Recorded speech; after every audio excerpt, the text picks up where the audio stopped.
The text message arrived while I was elbow deep in a transmission rebuild, my hands black with grease and my mind focused on the delicate dance of gears and fluid. The phone buzzed against the metal workbench, and I almost ignored it. Almost. Honey, I'm pregnant. Thinking of putting my ex's name on the birth certificate. It just feels more meaningful. I stared at the screen for a solid 30 seconds, waiting for the punchline. When none came, I set down my wrench and read it again. Then a third time. My fiancée Samantha had just casually informed me that not only was she carrying another man's child, but she wanted to give that man the honor of fatherhood. 2 weeks before our wedding. What great news, I typed back, my sarcasm so thick it could choke a horse. My name is Jake Patterson, and I own Patterson's Auto Repair on the south side of Millbrook, a town where everybody knows everybody else's business. Or so I thought. Apparently, I'd been missing some crucial updates about my own life. I wiped my hands on a shop rag and walked to the small office in the back. The wedding invitations sat in a neat stack on my desk, addressed and ready to mail. The venue was booked. The tuxedo hung in my closet at home. The joint checking account we'd opened had been steadily draining for months as Samantha planned what she called our dream day. Now I understood why she'd been so insistent on handling all the wedding expenses herself. She'd been planning a celebration, all right, just not for us. I grabbed my jacket and keys. Time to pay a visit to the real father. Ethan Morrison lived in Hillcrest Estates, the kind of neighborhood where the mailboxes cost more than most people's cars. Real estate had been good to him, though I suspected his family money hadn't hurt either. His house was a sprawling colonial, with perfectly manicured hedges, and a circular driveway that screamed, "I have more money than taste." I parked my beat-up Ford pickup right behind his pristine BMW and walked up to the front door. The doorbell played a little classical tune that probably cost more than my monthly rent. The woman who answered wasn't Samantha. This had to be Marissa, Ethan's wife. She was elegant in that cold, untouchable way that money tends to cultivate. Her smile was polite but cautious. "Can I help you?" "I'm Jake Patterson," I said, extending a hand she didn't take. "I'm here to congratulate your husband on his upcoming fatherhood." Her expression shifted from polite confusion to something sharper. "Excuse me? Oh, you haven't heard? My fiancée is pregnant with Ethan's child. She's so excited, she wants to put his name on all the paperwork. I thought you should be among the first to know." The color drained from her face. Behind her, I could hear footsteps approaching. "Marissa, who's at the door?" Ethan's voice carried that casual confidence of a man who'd never faced real consequences for anything. He appeared in the doorway, and I watched his face go through a fascinating series of expressions as he recognized me. Confusion, then recognition, then something approaching panic. "Jake, what are you doing here?" "Just dropping by to discuss the baby," I said loudly enough for the neighbors to hear. "Samantha's so happy about the pregnancy. She can't wait to tell everyone who the real father is." Marissa turned to stare at her husband, and I could practically see the gears turning in her head. Ethan's mouth opened and closed like a fish out of water. "I think there's been some misunderstanding," he stammered. "No misunderstanding at all," I replied cheerfully. "She texted me today, very clear about wanting your name on the birth certificate, said it felt more meaningful that way." I pulled out my phone and showed them the screenshot. Marissa's sharp intake of breath was audible from 3 feet away. "I'll let you two discuss this privately," I said, backing toward my truck. "Congratulations again, Ethan. Fatherhood's a big responsibility." As I drove away, I could see them in my rearview mirror, standing in their perfect doorway, having what looked like a very animated discussion. My phone buzzed with a text from Samantha. "Why are you at Ethan's house?" I typed back. "Just making sure the right man gets your Father's Day card." Back at the shop, I couldn't concentrate on the transmission. My mind kept circling back to that text message and the look on Marissa's face. How long had this been going on? How long had I been the fool in this equation? I locked up early and drove to the apartment Samantha and I shared. She wouldn't be home for hours. Her job at Morrison & Associates Public Relations kept her busy with evening events and client dinners, or so she'd always told me. Our laptop sat on the kitchen counter, password protected, but not from me. Samantha had never been particularly creative with security. Her password was still Samathan 2019, which should have been a red flag years ago, but I'd assumed it was just left over from when they'd dated in college. Now I knew better. The email history painted a picture I wished I could unsee. Months of messages between Samantha and Ethan, starting casual and growing increasingly intimate. Hotel reservations, spa appointments, weekend trips I'd thought were work conferences. The bank statements were worse. Our joint account showed charges at expensive restaurants, boutique hotels, and jewelry stores, all on dates when Samantha had claimed to be working late or visiting her sister. One email thread made my stomach turn. "The wedding is in 3 weeks. Are you sure about this, Ethan? Jake's a good guy, but he's not you. He'll never be you. This baby changes everything, Samantha. What about Marissa? What about her? She doesn't have to know. Jake will raise the child, and we can be together whenever we want." I printed everything. Every email, every receipt, every incriminating text message thread I could find. The pile of papers grew thick enough to choke on. My phone rang. Ray Kowalski, my best friend and owner of Murphy's Tavern downtown. "Jake, you need to get down here. Samantha's having dinner with the Morrison Group, and she's telling everyone you've been acting strange lately. Paranoid and controlling, she says." "Is that so?" "She's painting quite the picture, buddy. Thought you should know." I looked at the stack of evidence on my kitchen table. "Ray, can you do me a favor? Set up a table for about 12 people tomorrow night. Tell everyone it's a celebration dinner." "What are we celebrating?" "The truth." The next evening, I arrived at Murphy's Tavern with a manila folder thick enough to serve as a weapon. I'd invited everyone who mattered.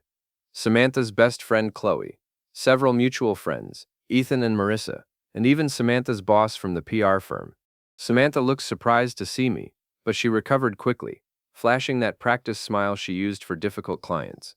"Jake, I didn't know you were coming tonight."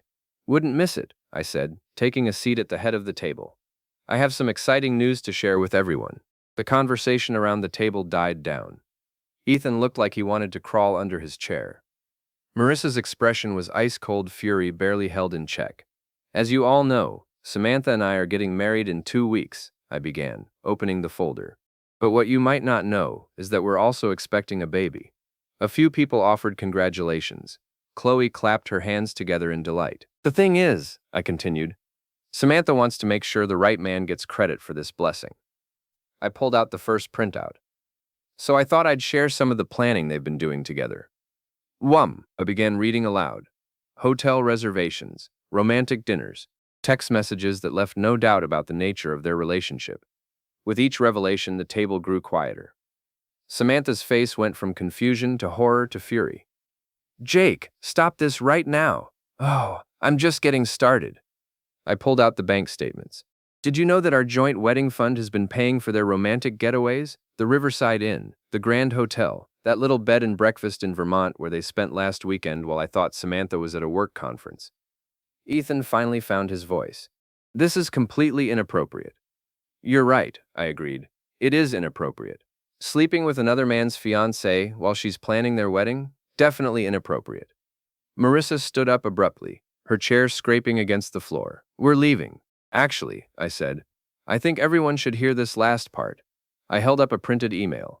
"This is from 3 days ago. Samantha writes, 'Jake will never suspect anything. He's too trusting, too simple. He'll raise the baby and never know the difference.'" The silence that followed was deafening. Chloe stared at Samantha with a mixture of shock and disgust. Samantha's boss looked like he'd swallowed something unpleasant. "Simple," I repeated, savoring the word. "That's what you think of me, Samantha.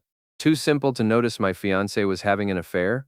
Too trusting to check our bank statements?" Samantha tried to speak, but I wasn't finished. "Here's what's going to happen. The wedding is off.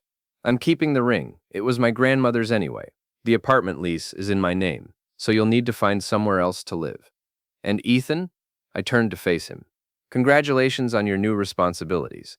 Child support starts in about 7 months." I stood up, leaving the folder of evidence on the table. "Enjoy your dinner, everyone. It's on me. Well, technically it's on the joint account, but I think we can call it even." As I walked toward the exit, I could hear the explosion of voices behind me. Accusations, denials, the scrape of chairs as people stood up. But I didn't look back. My phone was buzzing with notifications before I even reached my truck. Apparently, someone at the table had been live streaming the whole thing on social media. By morning, half the town would know the truth about Samantha and Ethan's affair, but I wasn't done yet. Not by a long shot. The video went viral within our social circle overnight. By the time I opened the shop the next morning, I had 17 missed calls and 43 text messages. Most were from friends offering support or asking for details. A few were from Samantha's family, confused and hurt.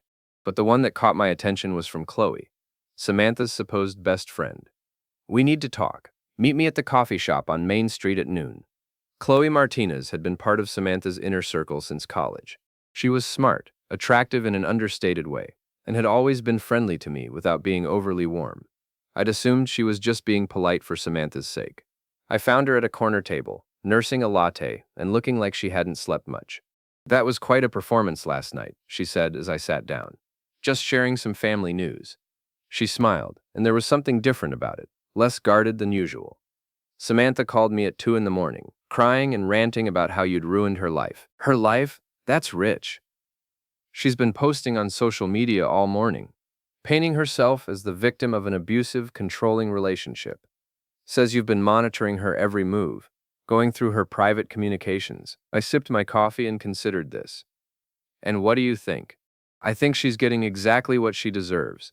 Chloe's voice carried a sharp edge I'd never heard before. "Do you want to know how long I've been waiting for someone to expose her for what she really is?" This was interesting. "How long?" "Years. She's been manipulating people, using them, throwing them away when they're no longer useful. She did it to me. She did it to half our friend group. And she was doing it to you. Why didn't you ever say anything?" Chloe laughed, but there was no humor in it. "Who would believe me? Saint Samantha, with her perfect job and her perfect wedding plans? She's very good at managing her image." I studied her face.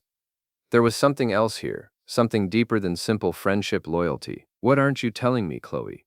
She was quiet for a long moment, stirring her latte with unnecessary focus.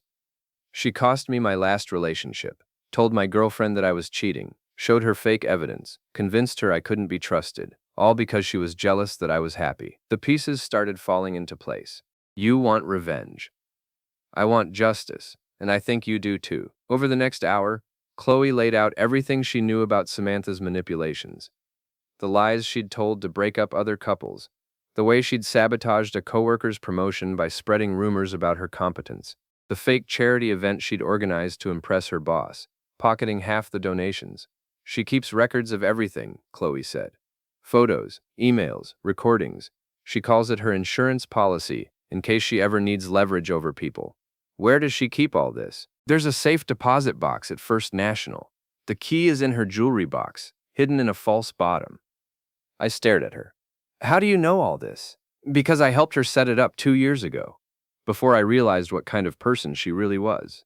That evening, while Samantha was at another emergency meeting with her crisis management team, I let myself into our apartment one last time. The jewelry box sat on her dresser, innocent-looking and familiar. I'd seen her open it hundreds of times, never thinking to look closer. The false bottom came away easily, revealing a small silver key and a folded piece of paper with account numbers. The safe deposit box was a treasure trove of ammunition. Photos of married coworkers in compromising positions, recorded conversations where people shared confidential information, financial documents that painted several mutual friends in unflattering lights. But the real goldmine was the folder labeled Ethan. Photos dating back months, showing them together at restaurants, hotels, even at his office after hours.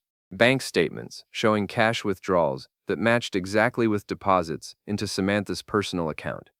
And a handwritten note in Ethan's distinctive scrawl. "For the baby's future, our secret." I photographed everything and returned the originals to the box. Let Samantha think her insurance policy was still safe. The next morning, I started making calls. Samantha's mother was first.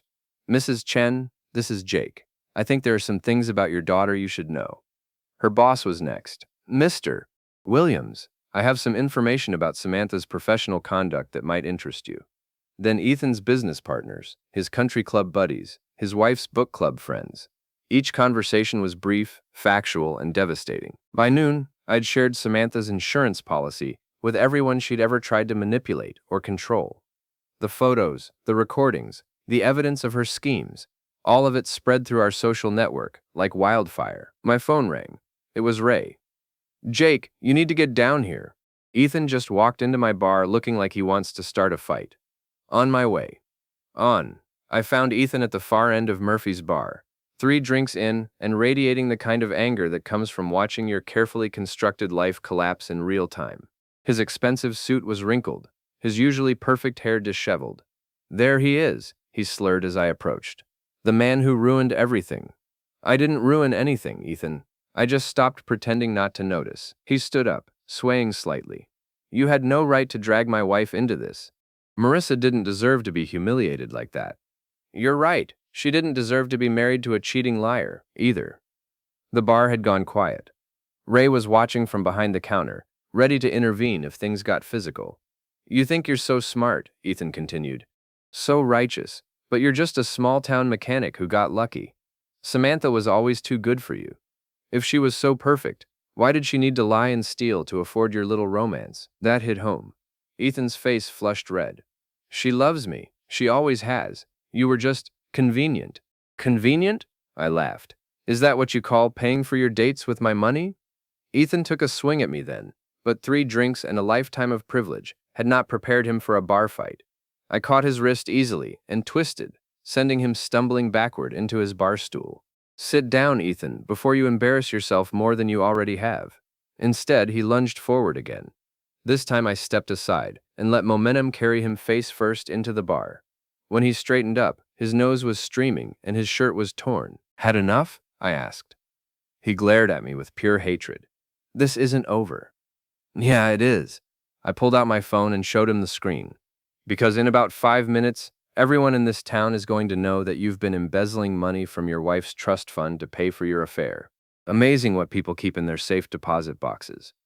The fight went out of him like air from a punctured tire.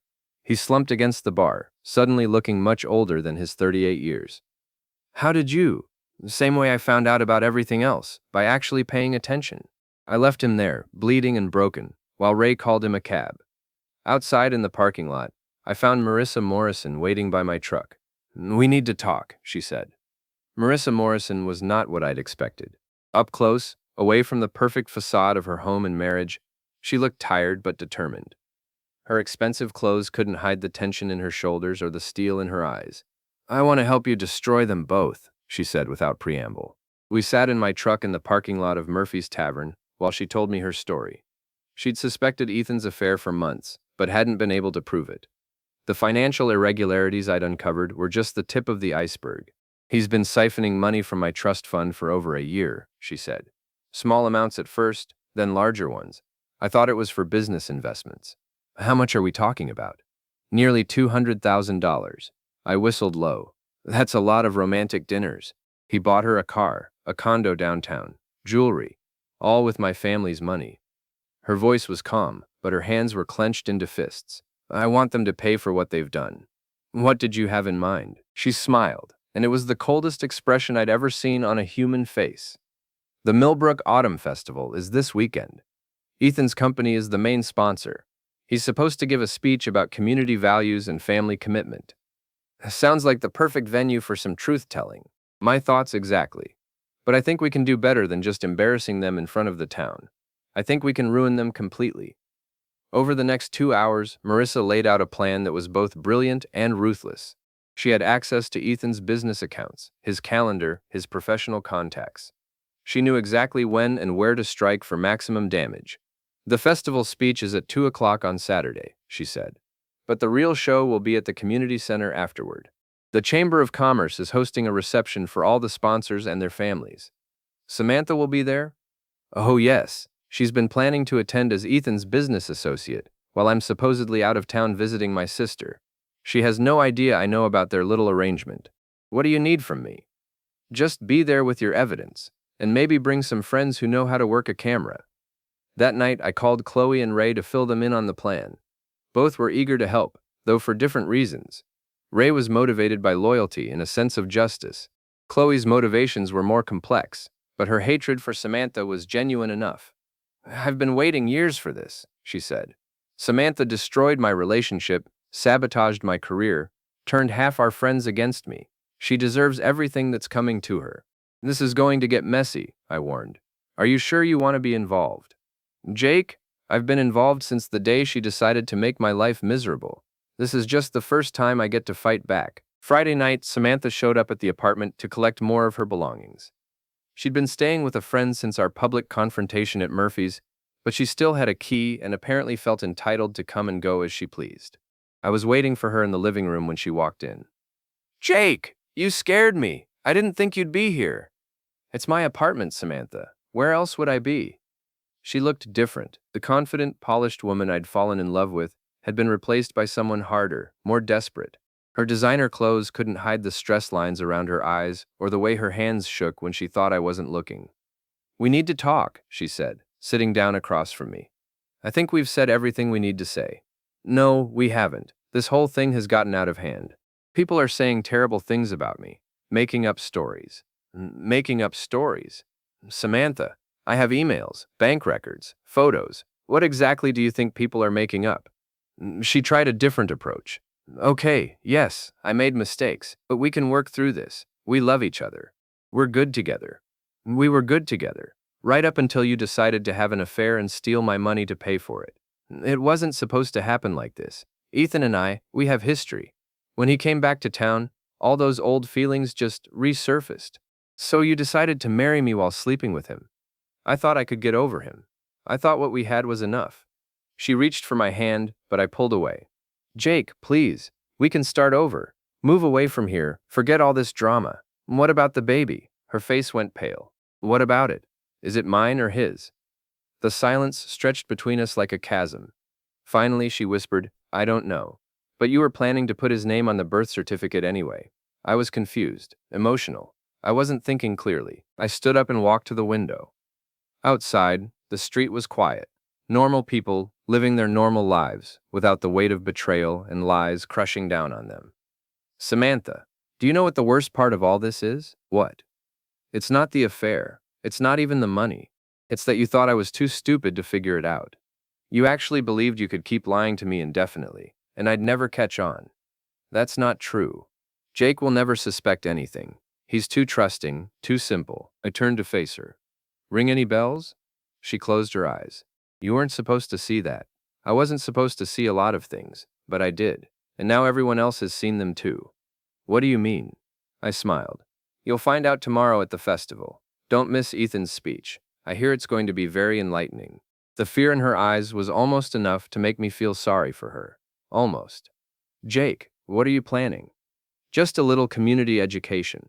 After all, the people of Millbrook deserve to know what kind of values their community leaders really represent." She left without another word, but not before I saw her hands shaking as she gathered her things.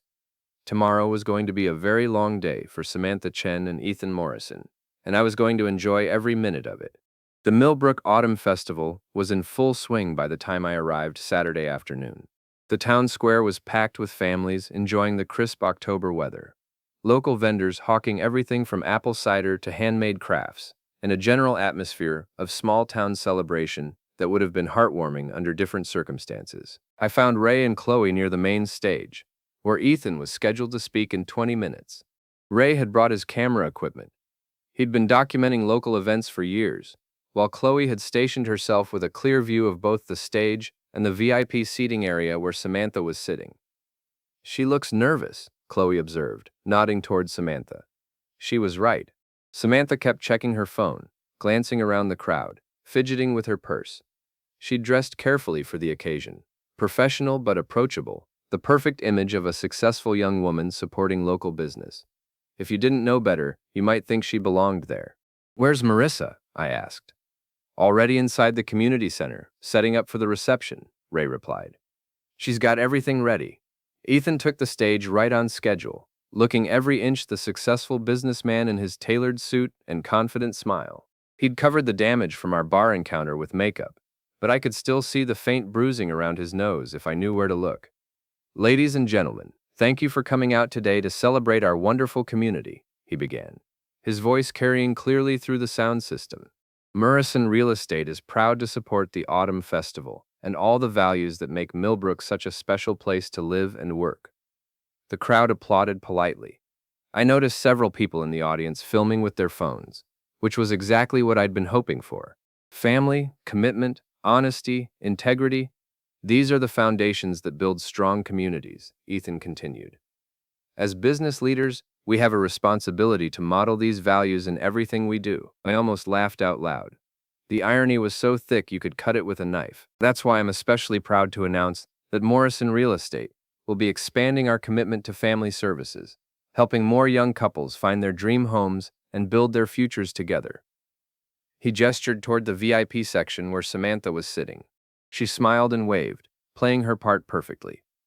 Speaking of building futures, I said loudly enough for the nearby crowd to hear, I think everyone should know exactly what kind of future you've been building, Ethan. Heads turned in my direction. Ethan's smile faltered as he spotted me in the crowd. I'm sorry, is there a question from the audience? He asked, trying to maintain control of the situation. More of a comment, really. I started walking toward the stage. See, I think the people of Millbrook deserve to know what their community leaders do when they think no one is watching. Security started moving in my direction, but Ray and Chloe were already in motion, cameras rolling, creating a buffer around me. Jake Patterson, everyone, I announced to the crowd. Local business owner, tax-paying citizen, and until recently, the fiancé of the woman sitting in your VIP section. Samantha had gone white as a sheet. She was looking around frantically, probably trying to figure out how to escape without making a scene. You see, Ethan here has been giving my fiancé some very personal business advice, the kind that requires hotel rooms and joint bank accounts and secret weekend trips. The crowd was murmuring now, phones coming out, people pressing closer to hear better. Jake, that's enough, Ethan said into the microphone, but his voice had lost its confident tone. Oh, I'm just getting started. Tell them about the baby, Ethan. Tell them about the $200,000 you stole from your wife to fund your affair. Tell them about the fake charity you and Samantha organized to launder money through her PR firm. That last part wasn't entirely true, but I'd found enough evidence in Samantha's safe deposit box to make it plausible. The effect was immediate and devastating. Security, Ethan called, but the crowd was getting restless, demanding answers, shouting questions. Where's your wife, Ethan? Someone called out. Yeah, why isn't Marissa here? Another voice added. She's at the community center, I announced, setting up a very special presentation for the sponsor reception. I think you'll all find it very educational. The crowd started moving toward the community center like a wave. Ethan abandoned the stage, pushing through people to reach Samantha, but she was already running in the opposite direction. I followed the crowd to the community center, where Marissa had indeed prepared a presentation. The main hall was set up with tables and a projection screen that was currently displaying a slideshow of photos. Ethan and Samantha at various restaurants, hotels, and intimate locations around town. Welcome, everyone, Marissa said calmly as the crowd poured in. I thought you might be interested in seeing how your festival sponsors spend their time and money. The photos kept cycling. Bank statements showing the transfers from Marissa's trust fund, copies of hotel receipts and restaurant bills, text messages between Ethan and Samantha discussing their plans and laughing about how easy it was to fool their respective partners. Ethan burst through the crowd, his face red with fury and embarrassment. Marissa, stop this right now. Stop what, darling? I'm just sharing some family photos with our friends and neighbors. Samantha appeared behind him, tears streaming down her face. Please, this is private. You're ruining people's lives. I'm ruining lives. Marissa's composure cracked slightly. You stole my husband and my money, and you're worried about ruining lives? The crowd was eating it up. Phones were everywhere, recording every moment of the confrontation. This would be all over social media within hours. The baby isn't even his, Samantha screamed suddenly. I don't know whose it is. The room went silent. Even Ethan stared at her in shock. What did you say? He asked quietly. I said the baby might not be yours. I was with both of you around the same time. I don't know for certain who the father is. Ethan's face went through several expressions before settling on disgust. You lied to me. About everything. I lied to everyone. Samantha was sobbing now, mascara streaming down her cheeks. I just wanted to be happy. I wanted to have choices. I wanted to matter to someone. You mattered to me, I said quietly, right up until you decided I didn't matter to you. She turned to look at me, and for a moment I saw the woman I'd fallen in love with 3 years ago. Vulnerable, uncertain, human. Jake, I'm sorry. I'm so sorry for all of this. I know you are, Samantha.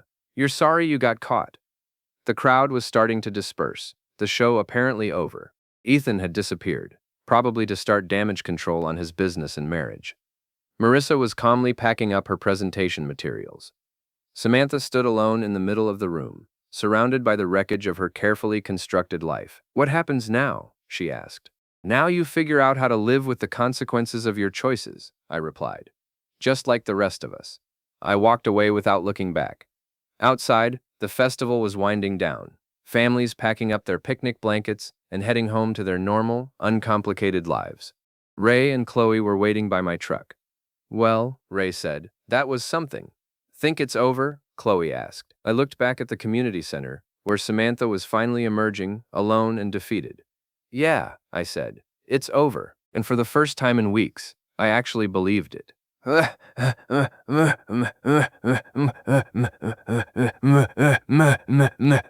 Stvarino, October 27th, 2025, 12 hours, 7 minutes and 2 seconds.